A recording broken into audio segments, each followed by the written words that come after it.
Well, hey, I want to start off today with a question for you. We're going to put an image on the screen here, and I want to know, does anybody know what this is? Anybody know what this picture is? Of course you do. I hear the groans in the audience. How many of you are sick of seeing this picture, right?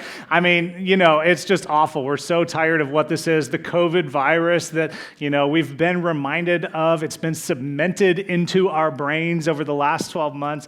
What's funny is 12 months ago, we had no idea what that was, right?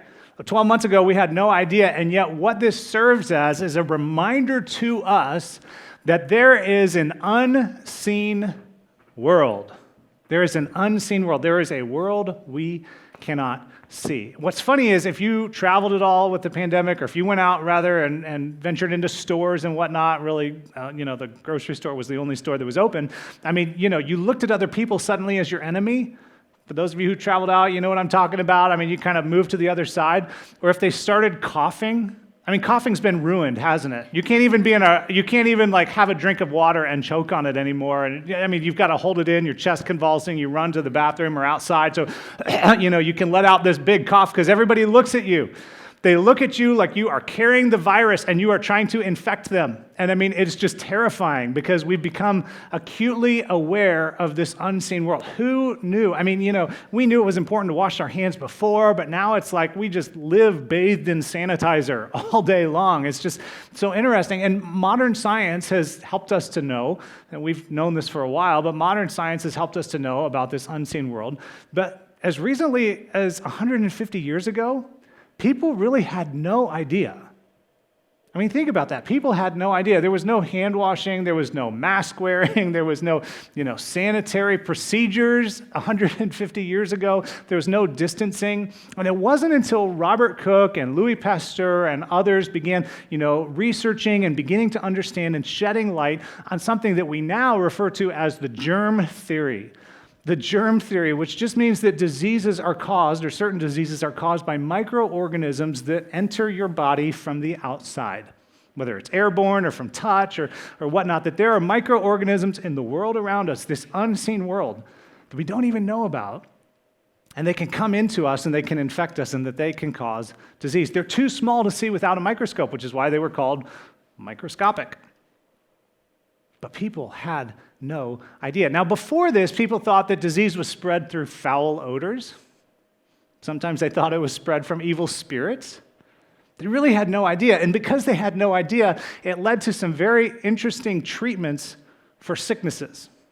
Treatments like these tablets. Tablet number 92, full of iron, arsenic, and strychnine.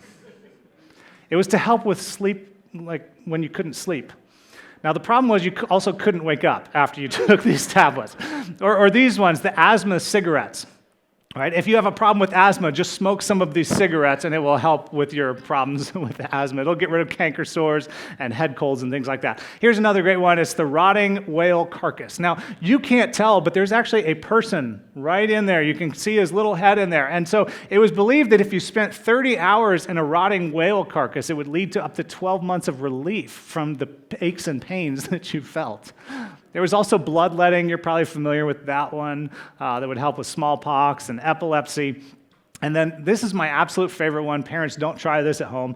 The heroin cough syrup for kids, marketed by our friends at Bayer. This is not a joke. This is not a joke. People believed that you could give kids heroin in their cough syrup to help their cough go away and also help them sleep at night. It was meant to be used for insomnia and back pain and all sorts of things. And it was believed that this would be less addictive than morphine.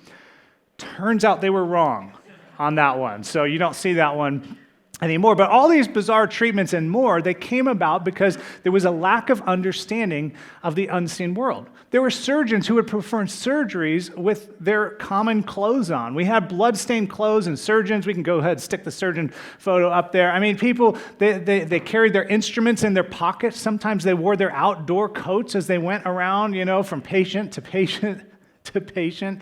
And if you can just imagine, back in the 1860s in a modern medical hospital, if you had a surgery, you had an 8 in 10 chance of surviving the surgery, but you had a 50-50 shot of leaving the hospital alive because they didn't understand about this unseen world. And they would spread germs, they would spread bacteria, they would spread microorganisms from person to person to person. They'd survive the surgery, and then suddenly they would take a turn for the worse, and nobody had any idea. And that's where the work of Louis Pasteur came in. Louis Pasteur, who was this famous scientist who helped prove fermentation and decay and understanding that those things come from organisms that were in the air, microorganisms that are in the air. It led to people like Joseph Lister in Scotland saying, we've got to revamp our medical procedures so that we can keep people safe. It led to sanitization. It led to sterilization. It led to helping to change bed linens, because they didn't even change bed linens between patients, if you can only imagine. Ugh. Aren't you glad you live in 2021? That's all I can say. But this was only 150 years ago. And through the work of people like Louis Pasteur, they were able to find the bacteria that caused tuberculosis, the bacteria that caused cholera. It led them to the development of vaccines because they began to understand about these microorganisms, about this unseen world. Now, you may be wondering, okay, that's very interesting, but what does this have to do with our series, The Most Important Thing About You? That's a great question, and I'll get to that in just a couple minutes. But for those of you who are new with us or watching online, you haven't watched before, I just want to kind of give you a brief catch-up, because we've been talking about the fact that there are a lot of important things about us, like if you made a New Year's resolution, or if you didn't, or if you're keeping it, or if you're not, your relationships, your schooling, your work, all those things are important. But the question is, what's the most important thing? And we've been looking at a quote by a famous pastor and theologian, A.W. Tozer, and here's what he said. He said, what comes into our minds when we think about God is the most important thing about us. And I got to be honest, I tend to agree with him. What comes into our minds when we think about God is the most important thing about us, because it commands everything else about us. It causes us to think through what we think about when it comes to life, when it comes to other people, when it comes to our relationships, how we handle work, how we behave at school, how we perform, in our jobs, how we do all these different things, what we view of ourselves and our view of other people. I mean, it just impacts so much. And so we've been talking about these different images of God that are so important. And the fact is, we all have an image of God. We do. In fact, in our community group a couple weeks ago, we were talking about this, and I brought up an image of God that I had from childhood, and honestly, I have no idea where it came from, but I just envisioned God in heaven crying every time I did something wrong. I mean, that was just kind of my picture of God, an unhealthy picture, an unrealistic, untrue picture, but my guess is you may have something similar.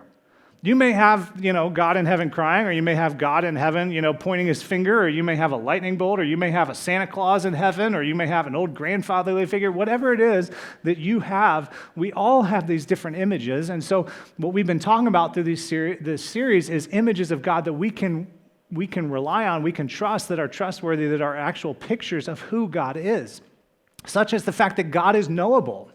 God is knowable. That even though he's vast and even though he's distant, he's knowable, and he wants a relationship with you. In fact, God made the first move in our direction. He's relational. He wants a relationship with you, and he demonstrated that by sending his son, Jesus. This vast, inconceivable mystery of a God has made himself a little less mysterious and a little more relatable. We also said that God is life-giving, that he wants us to experience life. So often our pictures of God are ones of God's with his rules and his regulations, and he's trying to keep us from having fun. He's got the no fun policy. But the fact is, God wants you to know life, and he wants you to experience life. Then last week we talked about how God is full of grace and truth. That God gives us boundaries, and he wants us to live within those boundaries, but he's made provision for when we fall outside of them. And one of the challenges is, for many of us, our religious experience or your church upbringing may have landed on one side of the grace-truth continuum and then the other. God is either all grace, he doesn't care at all what you do, or he's all truth, and all that, there's no grace in there. But the fact is, God isn't either or, he is both and in their fullness. And if you missed last week, oh my goodness, I can't encourage you enough to go back and check it out, because so much of our religious upbringings teach us one or the other, but not both. And yet Jesus, the person of Jesus, came in the fullness of both of them.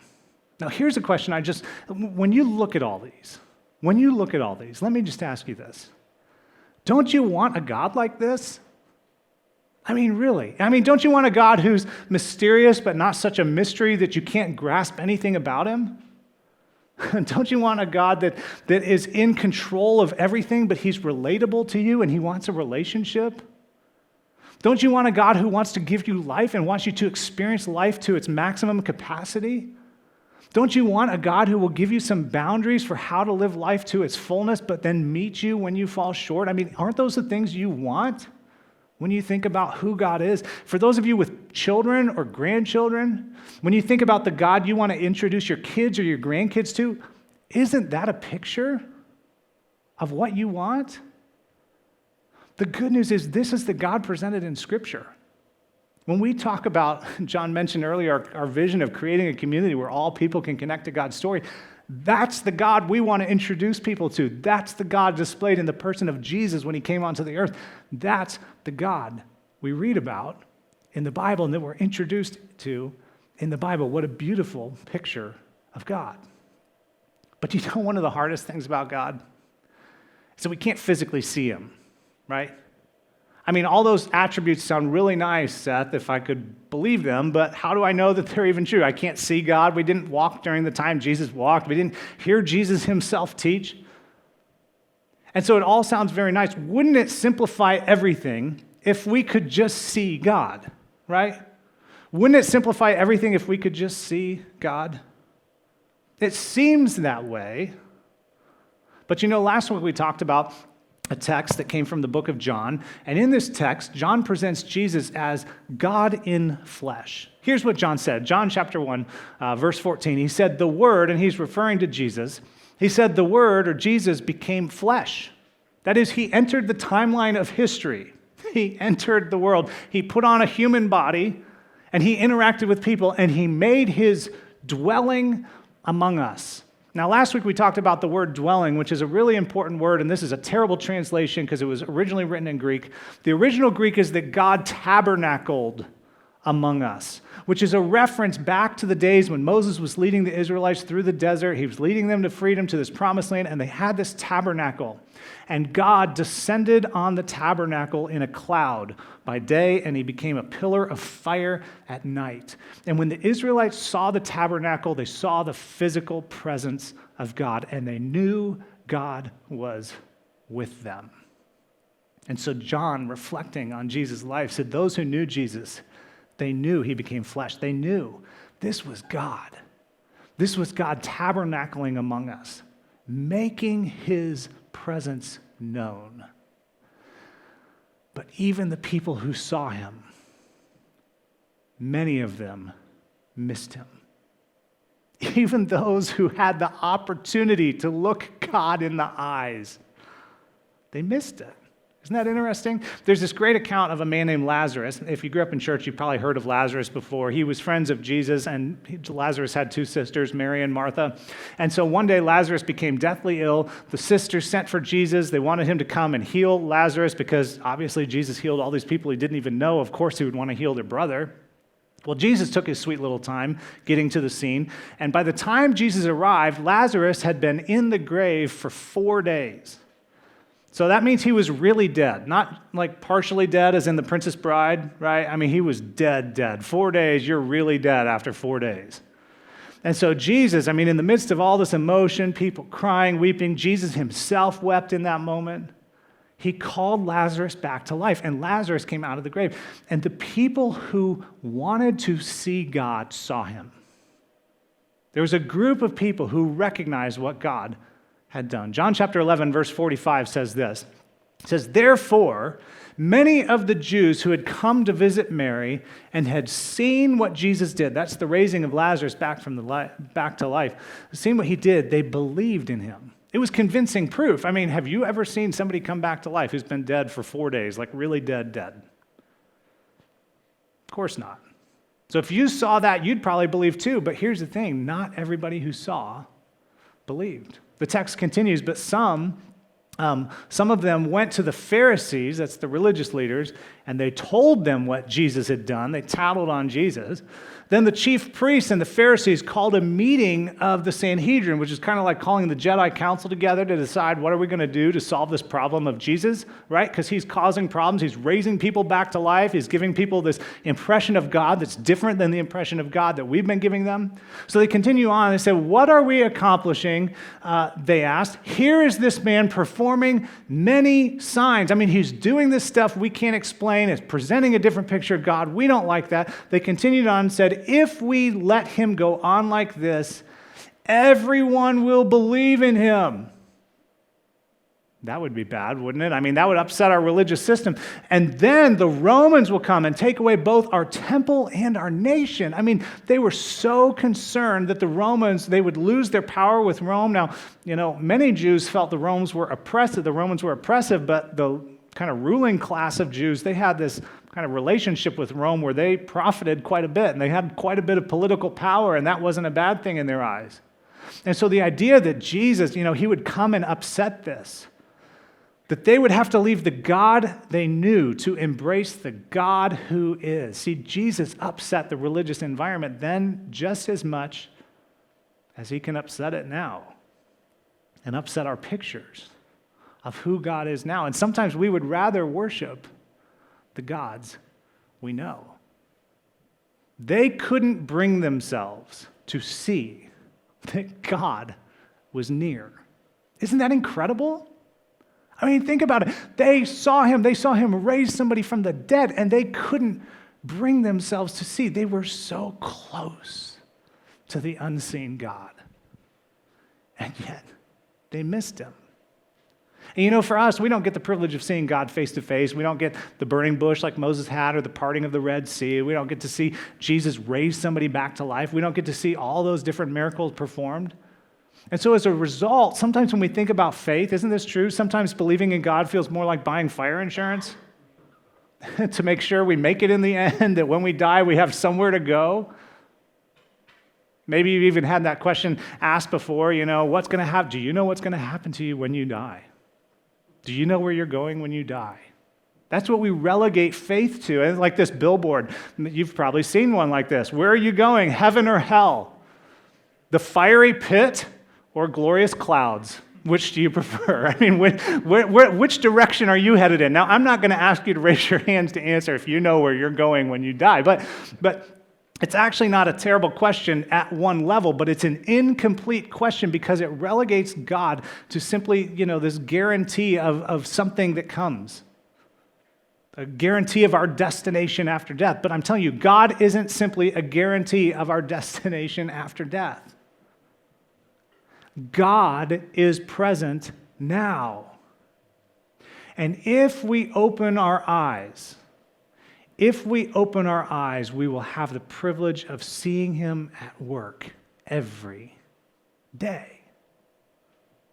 The question is whether or not we're going to open our eyes. Now, there's a great account in the New Testament by the Apostle Paul. If you've read much of the Bible or know much of the Bible, you may know Paul wrote more than half of our documents in the New Testament. And so he's a pretty remarkable man who was a missionary, and he went around spreading the message of Jesus. And one of the places he went was the city of Athens. The city of Athens was a very intellectual city. They liked to have philosophical debates. It's the home of Socrates and Plato, so it gives you an idea of kind of what kind of environment it was. There was a university there. There were temples to all these different gods and goddesses. There were statues to different gods and goddesses. And so as Paul was traveling through Athens, this city that has this kind of interesting history, it dawned on him that this was a very religious people who did not know the God who is. And so he decided to introduce them to him. And here's what Paul says in Acts chapter 17. If we can get this up here. He says, "People of Athens," he said, "I see in every way that you are very religious. Here's how I know how. For as I walked around and looked carefully at your objects of worship, I even found an altar with this inscription, 'To an unknown God.'" Now, this is kind of interesting that they're so religious, they wanted altars to all these different people and all these different statues to all these different gods and goddesses because they wanted to make sure they crossed their T's and dotted their I's. They wanted to make sure they had fire insurance. Because they believed in all these gods, but there could be another one that they don't even know, and so they wanted to make sure that they didn't tick that god off, so they made sure that they had a statue, and they just went ahead and named it to an unknown god, just in case. Just in case there's one we missed. Now, how funny is that?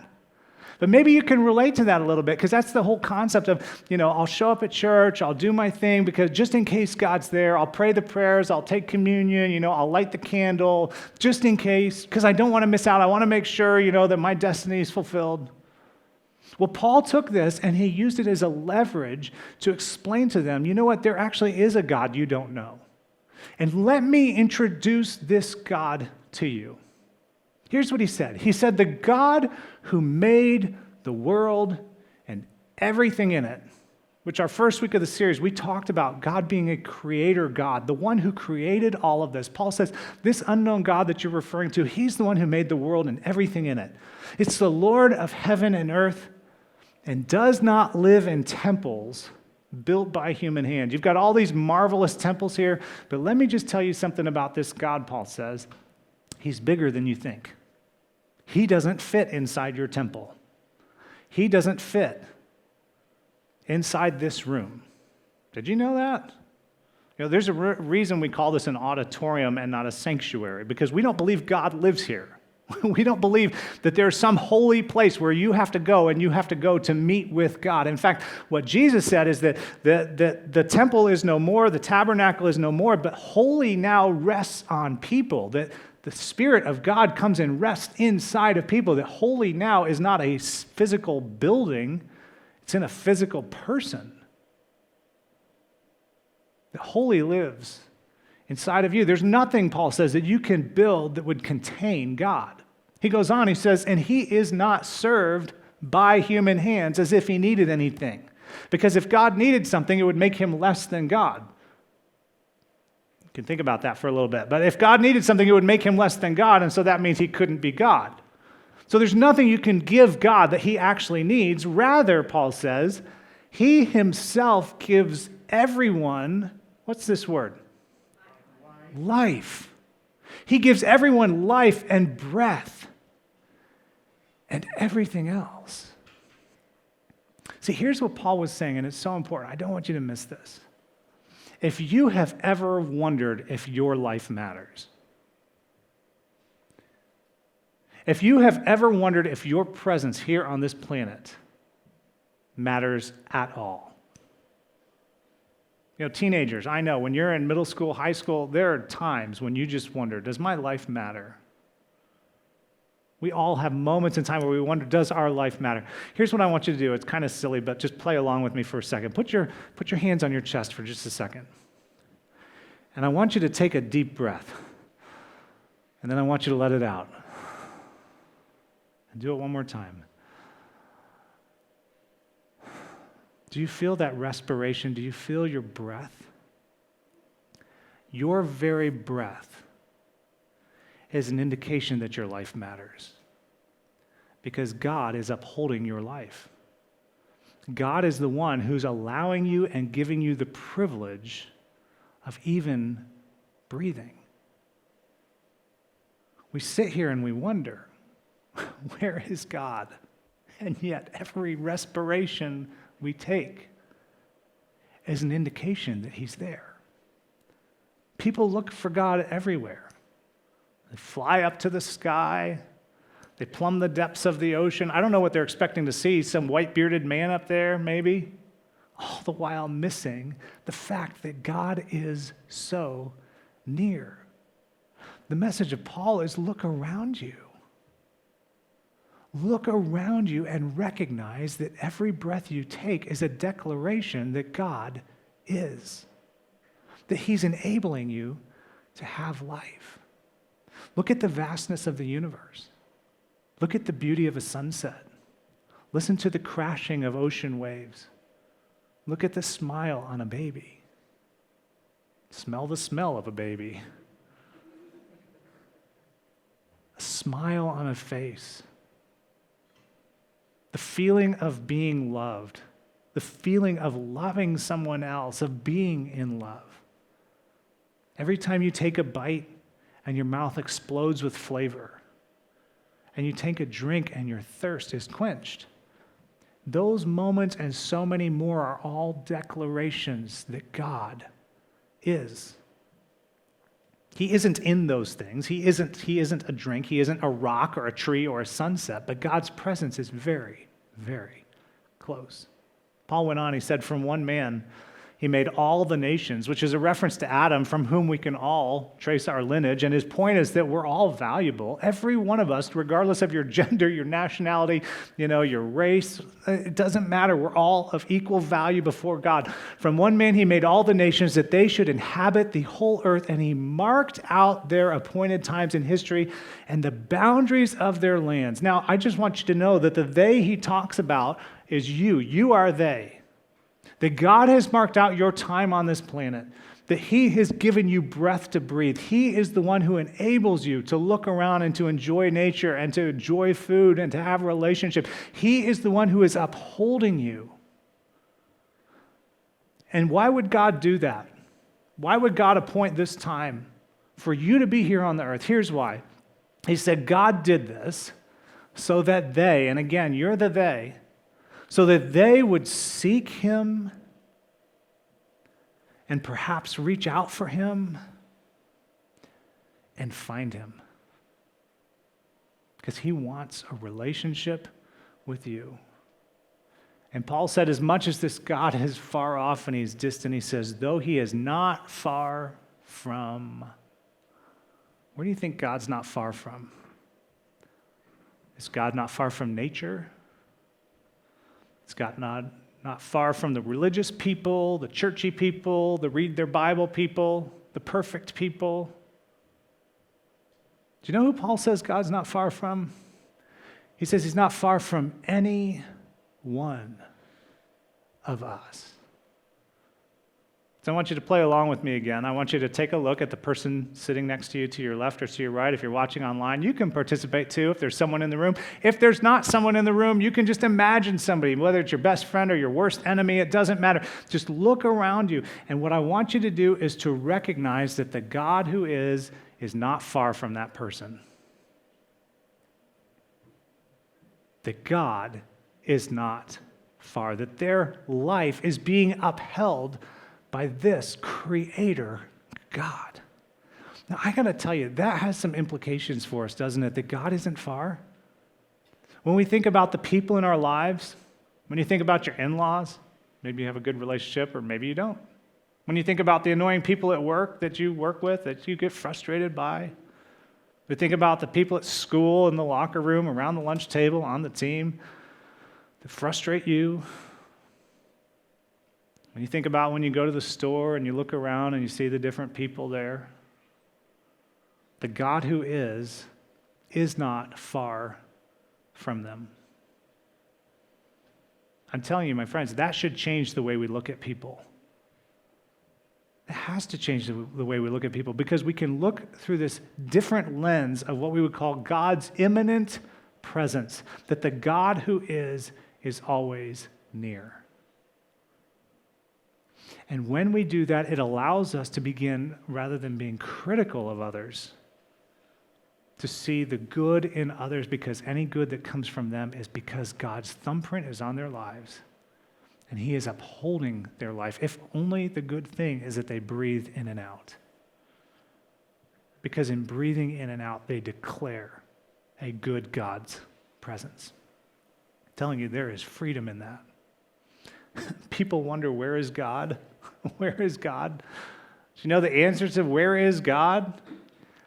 Take a look around and open your eyes. I mean, that's what Paul was saying. Take a look around and you'll be introduced to this incredible God. He's not limited to a temple. He's not limited to a sanctuary. God is everywhere. He goes on, and Paul finishes this thought by saying this. He says, for in him we live and we move and we have our being. This is the incredible God. The fact that we are is a declaration that God is. And so to see God as only a means of salvation, only a term of fire insurance that we get to protect us from eventual eternity, is to miss his presence every moment of every day. He's a speaking God who's declaring that he is. God is not far.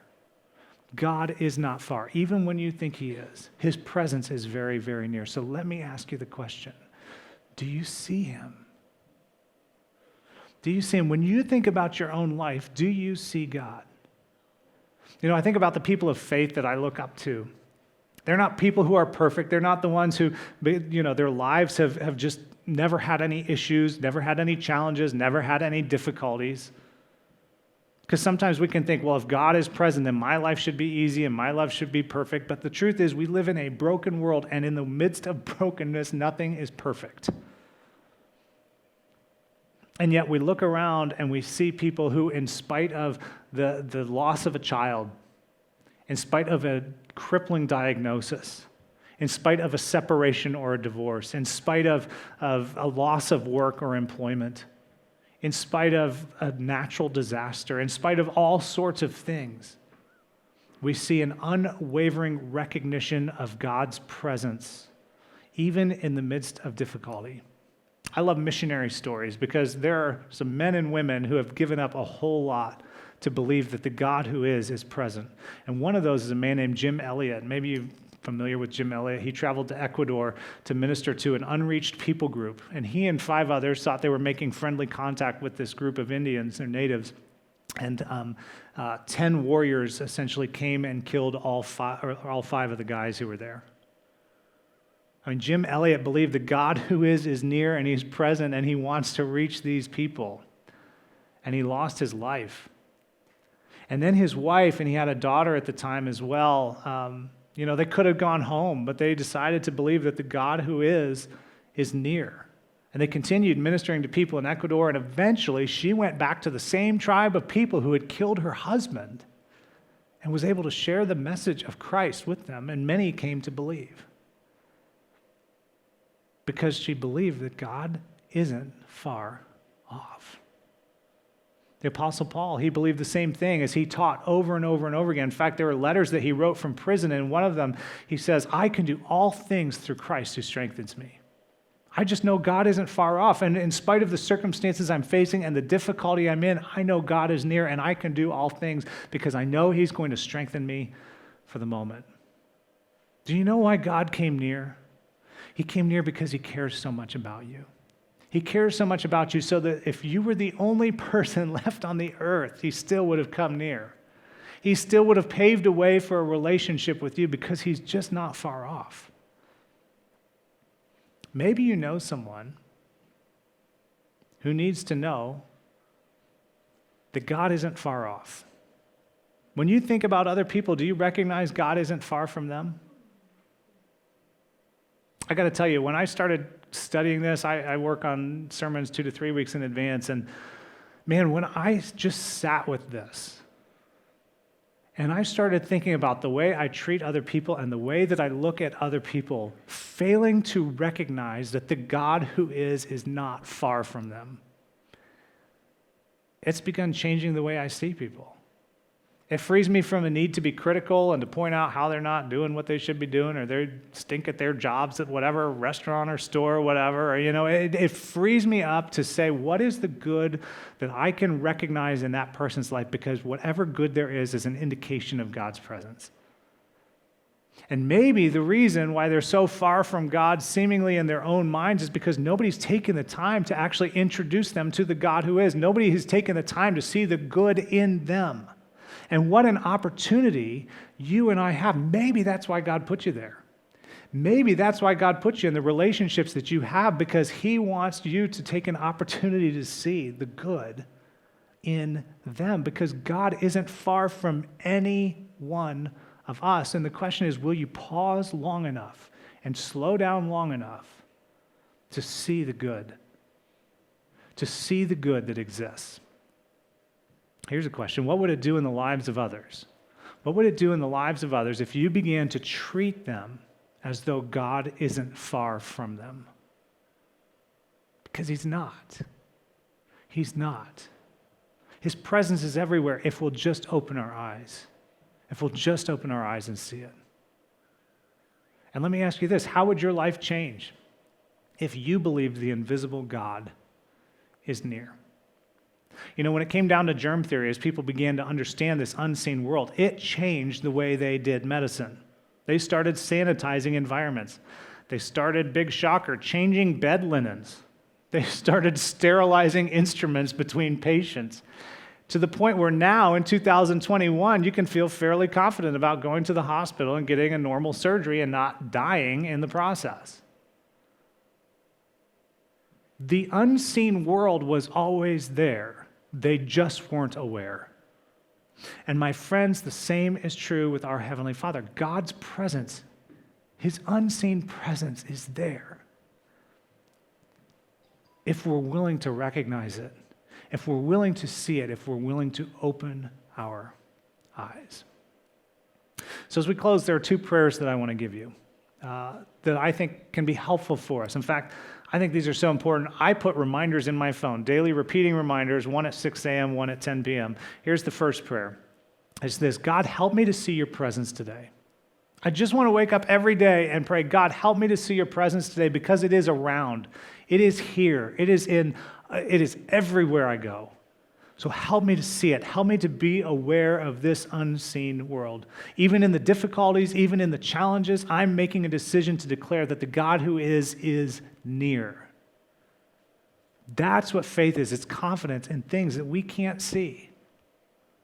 But I know, I believe, I am confident that He is nearby. So God, help me to see your presence today. And then at the end of the day, it's this: God, help me to remember where I've seen your presence today. Because it's so easy to go throughout our days and to forget. It's so easy to go throughout our days and forget the laughter of our kids, the smile of somebody at a store, the kindness that somebody showed to you, the beauty of the snow falling down, the disgusting slush that we waded through to come here, the feeling of being loved. They're all reminders that God is not far. And so pausing before you drift off to sleep is a healthy thing. And saying, God, help me to remember. Help me to remember you're not far off. Because He's not. And He cares so deeply about you. And He wants you to know Him. So one last thing before we go. I want to put these back up here. God is knowable. God is relational. God is life-giving. God is full of grace and truth. And God is present. I want to go back to my question from earlier. Don't you want a God like this? What an amazing invitation we have to lean into that God. He's made the step in your direction. The question is, will you make a step in His? And when you do, as we're going to be talking about in the next 4 weeks as we begin this next series, it's called Next, you're going to discover a God who is far bigger and who is far greater than anything you could possibly imagine. And as your view of God continues to grow, you will discover a truly amazing God. But the question for us today is, will you look around? Will you see Him? Will you recognize His presence, both in your life and in the lives of others? Let me pray for us. Heavenly Father, thank you. Thank you for drawing near to us. Thank you for being present. Father, I think I probably speak for all of us when I think there are times when we just don't even know, and yet you're never far off. And there are times when it feels like we've been abandoned, and yet you weren't far off.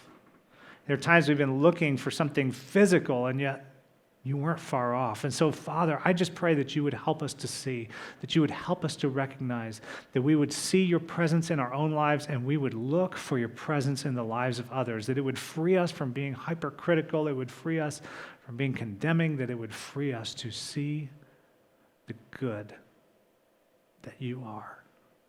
Father, for all these traits, I'm so thankful. You are an incredible God who has invited us into this relationship. Father, would you give us the courage to take the next step we need to take in your direction? Thank you for this time, I pray in Jesus' name. Amen.